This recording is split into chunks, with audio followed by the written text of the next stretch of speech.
प्रिय बिहार वासियों, 79वें स्वतंत्रता दिवस के पावन अवसर पर मैं समस्त बिहार वासियों को हार्दिक बधाई देता हूं। आज का दिन हम सभी भारतवासियों के लिए गौरव का दिन है। राष्ट्रभक्तों के साहस, त्याग एवं बलिदान के फलस्वरूप 15 अगस्त 1947 को हमारा देश आजाद हुआ। आज के दिन हम इन स्वतंत्रता सेनानियों को श्रद्धा सुमन अर्पित करते हैं, जिन्होंने आजादी की लड़ाई में अपने प्राणों की आहुति दी। उनके उच्च आदर्श आज भी हम सबों के लिए प्रेरणा के स्रोत हैं। मैं उन वीर जवानों को भी नमन करता हूं, जो बहादुरी से देश की सरहदों की सुरक्षा कर रहे हैं। उनके बलिदान को कभी भुलाया नहीं जा सकता है। देश की रक्षा करने वाले भारतीय सेना का हम अभिनंदन करते हैं। इतिहास इस बात का गवाह है कि बिहार ने स्वतंत्रता आंदोलन में अग्रणी भूमिका निभाई। बिहार के लोगों ने हमेशा राष्ट्र निर्माण में बढ़ चढ़कर हिस्सा लिया है और देश के लोकतंत्र को मजबूती प्रदान की है। आप सब जानते हैं कि 24 नवंबर वर्ष 2005 को हमारी सरकार बनी थी। सर्वप्रथम राज्य में कानून व्यवस्था को ठीक किया गया। राज्य में कानून का राज बनाए रखना सरकार की सर्वोच्च प्राथमिकता है। सरकार द्वारा अपराध नियंत्रण एवं विधि व्यवस्था संधारण के लिए सभी आयामों पर योजनाबद्ध तरीके से काम किया गया है और वर्ष 2005 में बिहार में पुलिस बल की संख्या मात्र 42,481 थी, 481 थी, जो जरूरत के हिसाब से बहुत कम थी।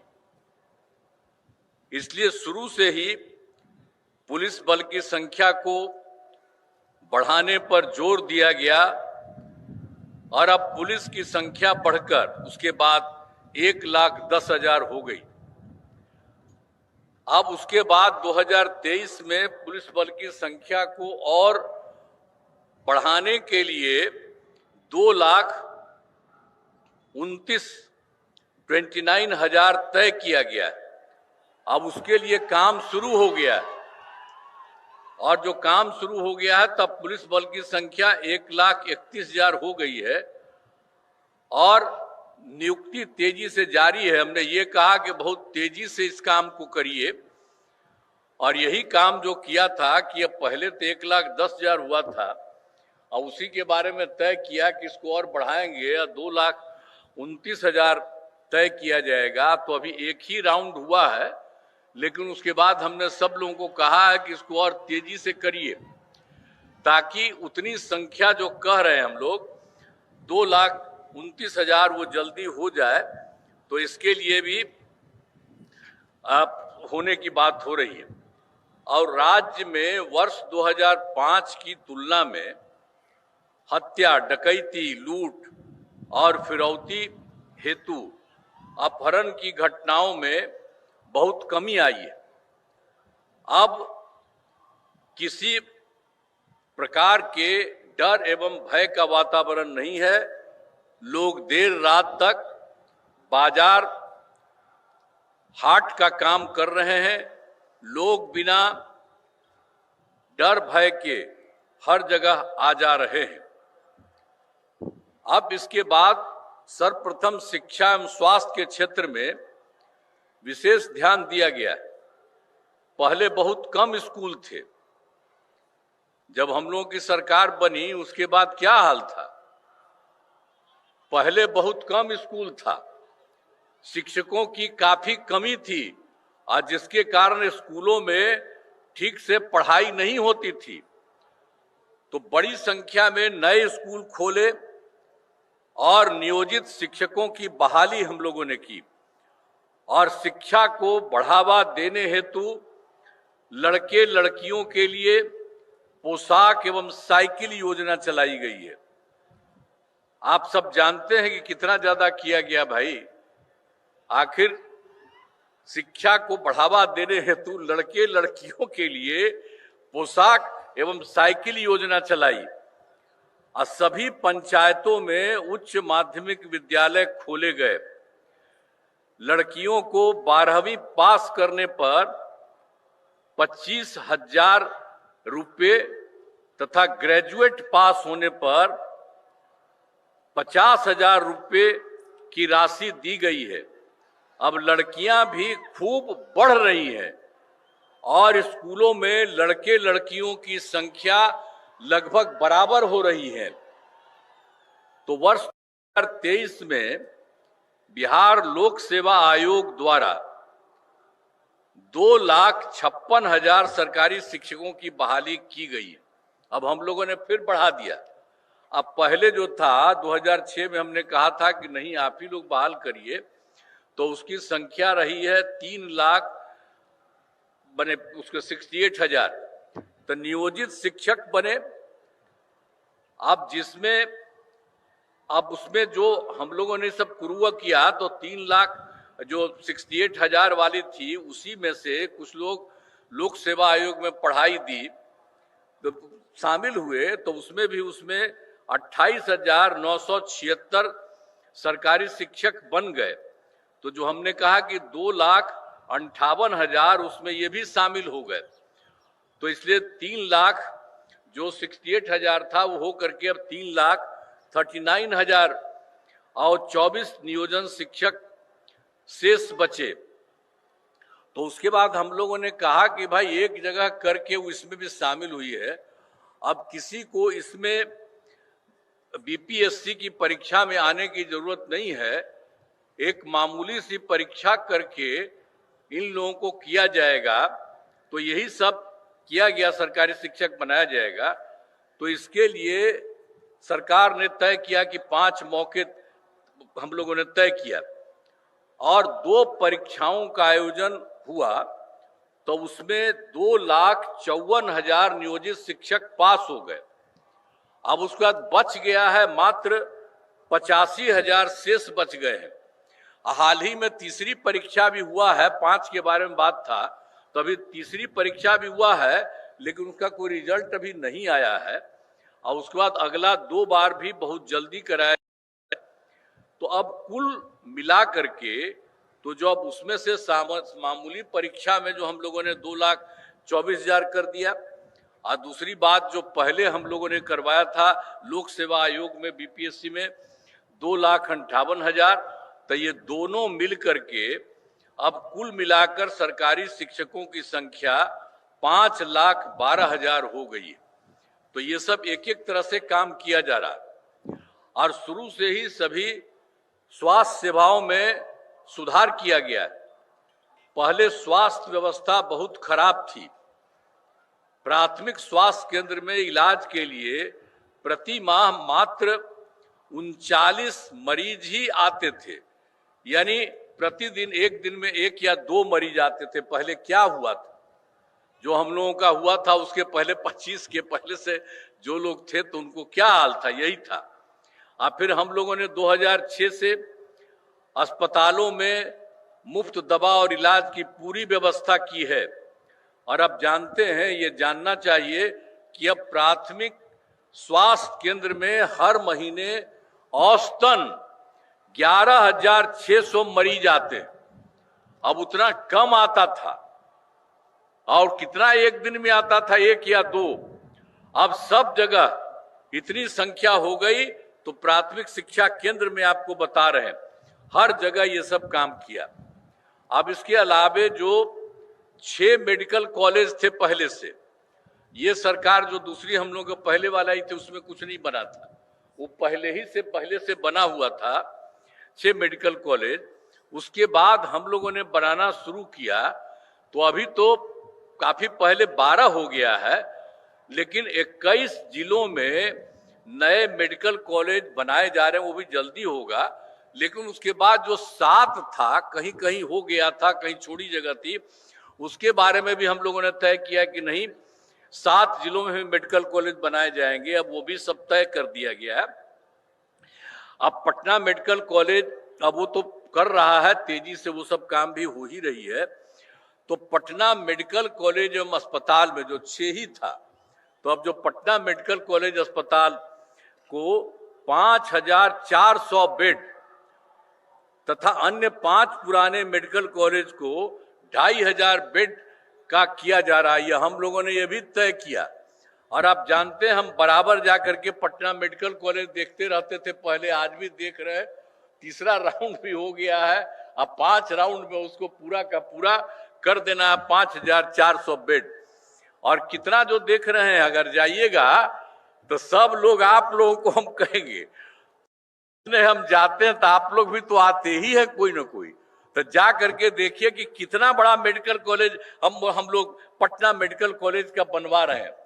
और उसी तरह से जो पुराना वाला जितना था, तो 5 जो पहले वाला था उसको भी ठीक बनाया जा रहा है। और उसके बारे में भी कह दिया है कि उसके लिए 2,500 बेड बनाया जाएगा।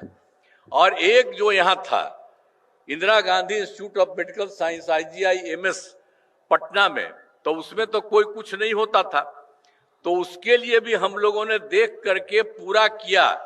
और उसको भी हम कह दिए कि 3,000 बेड का बनाया जाएगा। वहां देखिए कितना काम हो रहा है, और कितना ज्यादा उसमें हम लोगों ने जगह बना दिया। अब कितना ज्यादा वहां पर जा रहे हैं इलाज के लिए, तो बहुत अच्छा हुआ। तो ये तो सबका कर ही दिया गया है, और बिल्कुल और नया जो बन रहा है वो काफी अच्छा बन रहा है। अब राज्य में सड़कों, पुल पुलियों का निर्माण कराया गया है। राज्य के सुदूर क्षेत्रों में 6 घंटे में पटना पहुंचने के लक्ष्य को, तो जो बात हुआ था हम लोगों ने पहले किया था 2016 में ही सड़कों और पुल पुलियों का, तो 6 घंटे में दूर से यहां आ जाता था। लेकिन उसके बाद फिर हम लोगों ने और कराया इसको करने का, तो अब सबसे दूर से पटना आने में अब हो गया है 5 घंटा। तो इसके लिए हम लोग और करवा रहे हैं कि इसी तरह से और अच्छे ढंग से सब जगह से हो। अब उसके बाद जो वर्ष 2015 में हम लोगों ने क्या किया, 7 निश्चय के तहत किया, अनेक काम किया गया, बहुत सारा काम किया गया। तो हर घर तक बिजली, हर घर नल का जल, हर घर शौचालय था, टोलों में पक्की सड़कों को जोड़ने का काम पूरा हो गया है। जो नई बसावटें घर बन गए हैं उनमें ये काम कुछ भी दिनों में पूरा करा लिया जा रहा है। अब जिसका भी घर टूट गया या कोई नया घर बनाया उसके लिए भी बनाया जा रहा है, और सब कुछ किया जा रहा है। और फिर 2020 में भी 7 निश्चय 2 के तहत सभी योजनाओं पर काम चल रहा है। अब इनमें ग्रामीण सोलर स्ट्रीट लाइट, हर खेत तक सिंचाई का पानी, टेली मेडिसिन, बाल हृदय योजना पर तेजी से काम चल रहा है। अब उसके बाद हम लोगों के सरकार द्वारा युवाओं को सरकारी नौकरी एवं रोजगार उपलब्ध कराया गया। अब पहले क्या था, शुरू में हम लोगों ने तो कर दिया था 8 लाख से अधिक युवाओं को सरकारी नौकरी, लेकिन 2020 में हम लोगों ने तय किया 7 निश्चय 2 में कि 10 लाख नौकरी और 10 लाख रोजगार देना तय किया। लेकिन आपको बता दें कि अब 10 लाख नौकरी वाला काम हो चुका, तो अब हो रहा है कि धीरे धीरे बढ़ेगा तो एक लगभग 12 लाख भी हो जाएगा। और 10 लाख रोजगार जिसको किया गया तो उसमें जो बढ़ने लगा, तो अब क्या था, पहले सोचा जा रहा था कि 38 होगा, लेकिन अब इस बार 39 तक हो गया, यानी अब इतना हो गया। तो अब 50 सोचा जा रहा था, तो एक का तो हो गया। इसके बाद आप समझ लीजिए 10 लाख रोजगार तो पूरा हो गया है, बाकी जो किया जा रहा है तो 50 लाख से भी अधिक सरकारी नौकरी और रोजगार होगा। तो एक एक तरह से काम होगा। और उसके बाद हम लोगों ने तय कर दिया है, जो हम लोगों ने 2020 में तय किया था 7 निश्चय 2 में कि 10 लाख नौकरी या 10 लाख रोजगार, तो अब उसके बाद तो बढ़ ही रहा है, 50 से भी ज्यादा हो जाएगा। तो ये 10-10-20 ही न था किया था, अब उसके बाद इतना हो रहा है। अब उसके बाद हम लोगों ने तय किया है कि इसके अगले 5 वर्षों में, इसके बाद जो होगा तो उसके अगले 5 वर्षों में 1 करोड़ युवाओं को नौकरी और रोजगार देना तय किया जाएगा। ये भी तय कर लिया गया कि उन सबको भी इतना किया जाएगा, इतना बढ़ाया जा रहा है। अब पहला समष्टीकरण पर जोर दिया गया। अब आप तो जानते ही हैं कि इसके लिए हम लोगों ने क्या किया। सबसे पहले तो 2006 में ही पंचायती राज संस्थाओं का, और फिर 2007 में नगर निकायों में किया। और उसमें हम लोगों ने क्या किया था कि 50% आरक्षण में शुरुआत की गई महिलाओं के लिए। तो आप समझ लीजिए कि हम लोग 6-7 में ही महिलाओं के लिए इतना पंचायती राज संस्था और नगर निकाय कर दिया। तो ये जो शुरू किया, तब तो 4 चुनाव हो चुका है, तब इतनी बात है, सब जगह हो रहा है। और वर्ष 2023 में हम लोगों ने पुलिस में महिलाओं के लिए 35% आरक्षण दिया। अब बिहार पुलिस में महिलाओं की संख्या इतनी हो गई है कि अब देश में सबसे अधिक है, दूसरे किसी राज्य में इतना ज्यादा नहीं है, इतना बिहार में भी हो गया। और वर्ष 2016 में महिलाओं को जो 16 में किया था सरकारी नौकरी 35% आरक्षण का काम, वो भी करवा दिया। हम पहले भी कहते रहे आप लोगों को। तो पहले बिहार में स्वयं सहायता समूह की संख्या भी बहुत कम थी। एक तो हम लोग जो कर दिया पंचायत और नगर निकाय में, तो वो तो कर ही दिया, तो उसके लिए तो चल ही रहा। अब 10 बार चुनाव भी 10 हो चुका है, तो एक एक तरह से कितना ज्यादा बढ़ रहा है। अब बाद में जो आपके बारे में बता दिए कि 13 में भी 35% महिलाओं का कर दिया पुलिस में, और 26 में महिलाओं को सरकारी नौकरी में भी कर दिया गया। अब उसके अलावे जो स्वयं सहायता समूह था, अरे वो तो देश भर में था, हम लोग कहीं भी जाते थे देखते थे। अब यहाँ पर आए तो देखे हम 6 में, अब उसमें देखे कि यहाँ पर कम है, तब हम लोगों ने 6 में ही विश्व बैंक से कर्ज लेकर राज्य में स्वयं सहायता समूह का गठन किया और उनका नाम हमने जीविका दिया। तो अब स्वयं सहायता समूह की संख्या लगभग 11 लाख हो गई है, आज जिसमें जीविका दीदियों की संख्या 1,40,00,000 हो गई। अब इसका शहरी क्षेत्र में नहीं था, तो हम लोगों ने 2024 में शहरी क्षेत्रों में भी स्वयं सहायता समूह का गठन हम लोगों ने कहा कि ये उसको शुरू करा दिया। तो उसको शुरू करा दिया है, तो अभी तो तेजी से हो रहा है। तो अभी तो इसकी संख्या हो गई है स्वयं सहायता समूह की 37,000, लेकिन जो लगभग है जीविका दीदियों की संख्या 3,65,000 हो गई है। लेकिन ये जो गठन है वो बहुत लगातार जारी चल रही है और ज्यादा खूब होगा। तो पहले कितना हिंदू मुस्लिम झगड़ा होता था, पहले तो हिंदू मुस्लिम खूब झगड़ा था, तो हम लोगों ने सबको 6 से ही कब्रिस्तान की घेराबंदी शुरू की। अब बड़े पैमाने पर कब्रिस्तानों की घेराबंदी की जा चुकी है, अब कोई झगड़ा झंझट नहीं है, यह भी हम लोगों ने किया। और उसके अलावे एक बार और भी है, 2016 में 60 वर्ष के पुराने हिंदू मंदिरों का, उसमें भी इधर उधर कुछ गड़बड़ कोई कर देता था, तो तो उसको रोकने के लिए भी हम लोगों ने घेराबंदी की जा रही है। इससे चोरी आदि की घटनाएं नहीं होती। और सरकार ने शुरू से ही सभी तबकों का विकास किया है, चाहे हिंदू हो, मुस्लिम हो, अपर कास्ट हो, पिछड़ा हो, अति पिछड़ा हो, दलित हो, महादलित हो, सभी के लिए हम लोगों ने काम किया। और दूसरी बात जो हमने मुस्लिम के बारे में कहा, एक बार और मुस्लिम समुदाय के लिए भी हमने काफी काम किया। मदरसों को सरकारी मान्यता दी गई है एवं उनके शिक्षकों को सरकारी शिक्षकों के बराबर वेतन दिया जा रहा है। उन लोगों के लिए भी सरकार पैसा देती है। फिर उसके बाद 2023 में जाति आधारित गणना कराई, तो आप सब लोग जानते हैं, जिसमें लोगों की आर्थिक स्थिति की भी जानकारी ली गई। तो उसी में हम लोगों ने कहा कि भाई जो जाति आधारित गणना है तो वो निकला 94 लाख गरीब परिवार पाए गए, जिसमें अपर कास्ट, पिछड़ा, अति पिछड़ा, दलित, महादलित, मुस्लिम सब थे। तो इसके लिए हम लोगों ने तय किया कि रोजगार हेतु 2 लाख रुपए की दर से सहायता देना शुरू किया। और इसके लिए सहायता हम लोगों ने तय कर दिया कि 5 वर्ष में इसको पूरा करेंगे। लेकिन अब हम लोगों ने तय किया कि नहीं, सब 5 साल का कोई जरूरत नहीं है।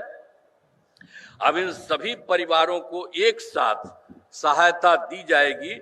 इसके लिए उच्च स्तरीय समिति बनाई गई है। अब ये भी हम लोग जल्दी से जल्दी उनको कराने के लिए भी कर रहे हैं। जो 94 लाख इतने सब परिवार के लोगों की स्थिति, बहुत गरीब परिवार थे, उनकी गरीबी को समाप्त करने के लिए ये काम भी किया जा रहा है। अब बिहार का विकास तेजी से हो रहा है, आगे भी इसी प्रकार होता रहेगा।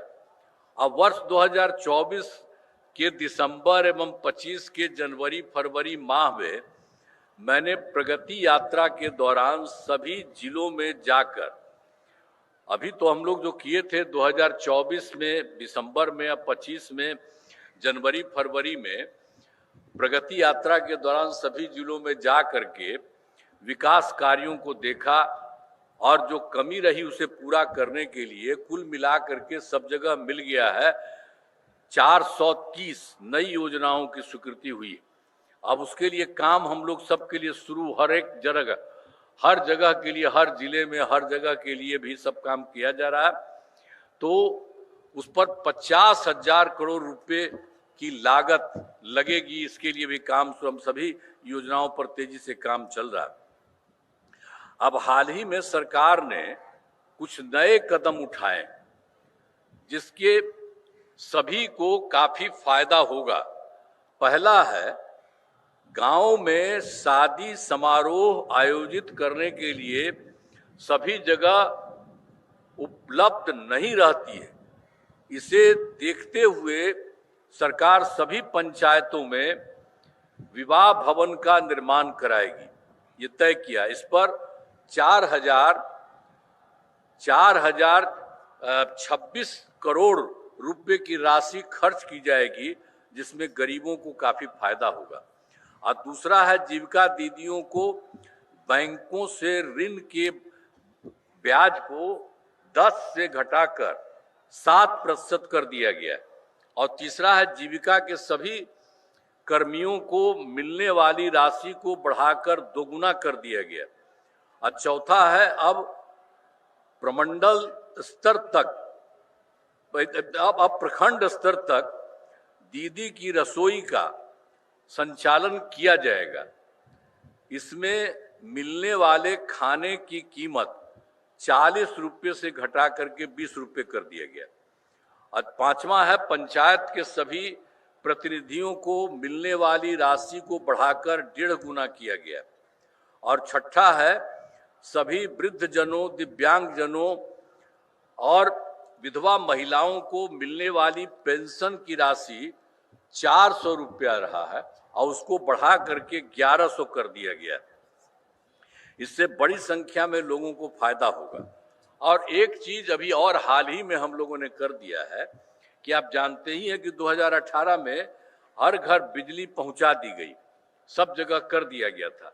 और सरकार द्वारा तो शुरू से ही बहुत सस्ती दर पर बिजली दी जाती थी, लेकिन अब लगभग सभी घरेलू उपभोक्ताओं को बिजली मुफ्त देने का तय कर दिया है। अभी हाल में यही तय हो गया है, अब सबको कोई पैसा नहीं लगेगा। अब बिजली वाले में उन सब लोगों को मुफ्त में लगेगा और सरकार की तरफ से सभी, अब जो लोग चाहेगा, इच्छुक लोगों के घरों पर सोलर लगाए जाएंगे। जो भी हम लोग चाहेंगे कि वो सब भी करे, ऊपर सोलर लगाए जाएंगे।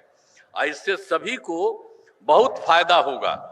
अब सब तो सरकार तो अपने पैसे से लेकर के कम पैसा में देती थी, लेकिन अब इस बार हम लोगों ने तय कर दिया अभी हाल ही में कि अब उसको मुफ्त में, कोई पैसा नहीं लगेगा, अब उसको मुफ्त में दिया जाएगा। और उसके अलावे उसके घर पर भी लगाने के लिए जो हमने बोल दिया, घरों पर सोलर लगाया जाएगा। अब मैं कुछ नई घोषणाएं करता हूं। राज्य में नौकरी के लिए आयोजित होने वाली प्रारंभिक प्रतियोगिता परीक्षाओं में परीक्षा शुल्क को घटाकर मात्र 100 रुपये कर दिया जाएगा तथा मुख्य परीक्षा में कोई परीक्षा शुल्क नहीं लिया जाएगा। और दूसरी बात और किया जा रहा है, बिहार में नए उद्योग लगाने के लिए विशेष सहायता दी जाएगी और इसके अंतर्गत कैपिटल सब्सिडी, ब्याज सब्सिडी तथा जीएसटी के लिए दिए जाने वाले प्रोत्साहन राशि को दोगुना किया जाएगा। फिर और उसके बाद उद्योग लगाने के लिए सभी जिलों में जमीन की व्यवस्था की जाएगी तथा रोजगार देने वाले उद्योग मुफ्त में जमीन दी जाएगी। और उसके बाद उद्योग लगाने हेतु आवंटित भूमि से संबंधित विवादों को समाप्त किया जाएगा। और उसके बाद यह सुविधा अगले 4 महीने में उद्योग लगाने वालों को दी जाएगी। और उसका तीसरे नंबर पर भी काम राज्य के 7 जिलों क्रमशः किशनगंज, कटिहार, रोहतास, शिवहर, लखीसराय, शेखपुरा, अरवल में नए मेडिकल कॉलेज अस्पताल, पहले तो हम बता रहे थे कि 7 के लिए भी हम लोग बचा हुआ उसके लिए करेंगे, तो उसके बारे में फिर बता दे रहे हैं आपको कि 7 जिलों में किशनगंज, कटिहार, रोहतास, शिवहर, लखीसराय, शेखपुरा और अरवल में नए मेडिकल कॉलेज में अस्पताल खोले जाएंगे। और फिर चौथा है, बिहार से बाहर रहने वाले लोगों को दिवाली, छठ, होली के मौकों पर दिल्ली, गुरुग्राम, चंडीगढ़ आदि शहरों से अपने घर आने के लिए राज्य सरकार द्वारा बड़ी संख्या में बसें चलाई जाएंगी ताकि उन्हें कोई असुविधा न हो। साथ में पर्याप्त संस्था में विशेष ट्रेन चलाने के लिए केंद्र सरकार से अनुरोध किया जाएगा। अब इसके बाद एक और है कि जानते ही हैं 2005 में, वर्ष 2005 में बिहार का बजट लगातार बढ़ रहा है और 2005-06 में नई सरकार बनने के बाद राज्य का बजट क्या था उस समय? वो तो हम लोगों का उन्हीं की सरकार थी, दूसरी थी जब हम लोग आए थे, तो उस समय तो था मात्र 28,000 था करोड़ रुपया था। लेकिन उसके बाद 6 में फिर हम लोगों का सब कुछ 6 में चला, तो 6-7 में बढ़ा करके 37,000 करोड़ रुपए किया गया। तो शुरू हम लोगों ने किया और हर साल लगातार बढ़ाते गए और अब इतना बढ़ गया है कि इस बार 3,16,000 करोड़ रुपए से अधिक हो गया। हर जगह से लोगों को फायदा।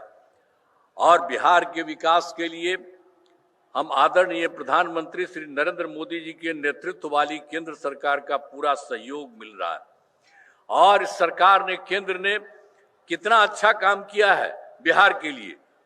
तो ये सरकार जो बनी इस बार, और उसके बाद तुरंत ही जुलाई में 2024 के बजट में बिहार को विशेष आर्थिक सहायता के रूप में सड़क, उद्योग, स्वास्थ्य, पर्यटन, बाढ़ नियंत्रण के लिए बड़ी राशि देने की घोषणा की गई।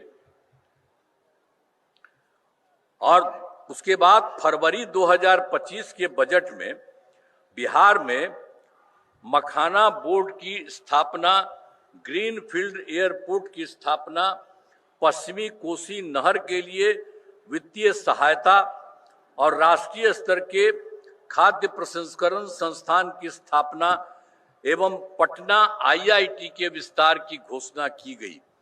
तो पहले तो 24 में कर दिया और उसके बाद फिर इन्होंने केंद्र सरकार ने 25 में भी कर दिया और इसके बाद फिर अभी हाल में काम और हुआ।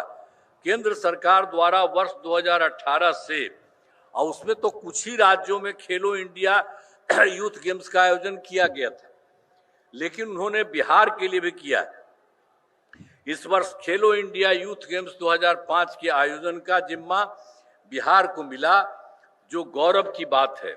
और हम बताना चाहते हैं कि इन खेलों का आयोजन बहुत अच्छे ढंग से किया गया है हाल ही में। और उसके अलावे तो और भी बहुत अच्छा काम किया है केंद्र सरकार ने। जाति आधारित गणना कराने का निर्णय लिया, जो बहुत ही अच्छा चीज है। तो इन सब के लिए हम आदरणीय प्रधानमंत्री श्री नरेंद्र मोदी जी का आभार व्यक्त करते हैं और उनको मैं धन्यवाद देता हूं कि उन्होंने भी सबके लिए बहुत अच्छा काम किया। और उसके बाद अंत में यही है कि सरकार की कामना है कि समाज में सद्भाव एवं भाईचारा का माहौल कायम रहे। सभी चुनौतियों के बावजूद हमारा राज्य प्रगति के पथ पर अग्रसर है। हमारा अतीत गौरवशाली है और विरासत समृद्ध है। हम इसी ऊंचाई को फिर से प्राप्त करना चाहते हैं। आइए स्वतंत्र दिवस के शुभ अवसर पर हम सब यह संकल्प लें कि बिहार को एक खुशहाल राज्य के रूप में विकसित करने के लिए अपना सहयोग प्रदान करें। इस अवसर पर एक बार पुनः सभी बिहार वासियों को मैं शुभकामनाएं देता हूं। जय हिंद, जय हिंद, जय हिंद। बहुत बहुत धन्यवाद।